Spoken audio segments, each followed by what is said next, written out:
Chair recognizes the gentleman from Ohio, Mr. Space. I want to begin by thanking you, Chairman Markey, and also Chairman Waxman, for the initiative you have undertaken in approaching such a monumental and ambitious task. Today we have before us one of the most significant pieces of legislation that Congress will consider in our lifetime.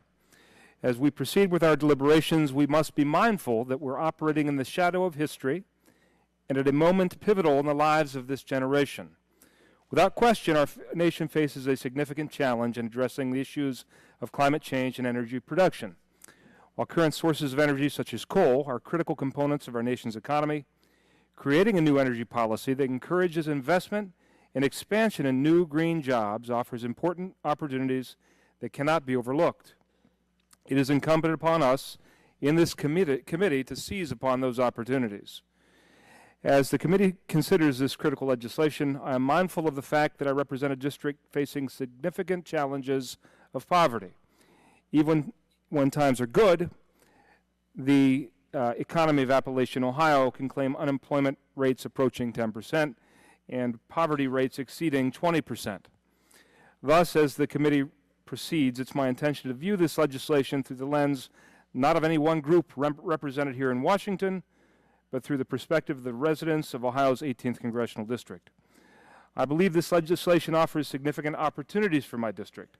The provisions of this bill pertaining to carbon capture and sequestration offer the promise of continued employment for the mine workers I represent, as we strive to create a future for this critical domestic resource. This bill also includes legislation I introduced, the Renew Through Green Jobs Act, that authorizes grants for new green job training programs. These training programs are a critical link in the creation of a new green economy, and I thank the Chairman for the inclusion of this provision. Finally, this legislation also includes important investments in building efficiency that will provide badly needed stimulation to the insulation and glass industries. Many of these industries have faced layoffs and furloughs in the face of declining demand, and I'm hopeful that this legislation can provide a new life to this sector. However, this legislation is larger than these provisions and represents an effort to comprehensively overhaul how we produce and consume energy in this country. As such, we must move with caution to ensure the same people we're striving to protect are not harmed by this legislation.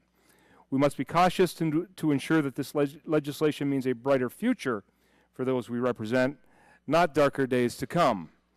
I believe we have an opportunity in this legislation to create a stronger future for two critical industries in Ohio, coal and manufacturing. This legislation creates a pathway forward through real investments in technology, and I appreciate the time of the committee today and look forward to hearing more perspectives from the many witnesses over the coming days, and I yield back my time. We appreciate the gentleman's work.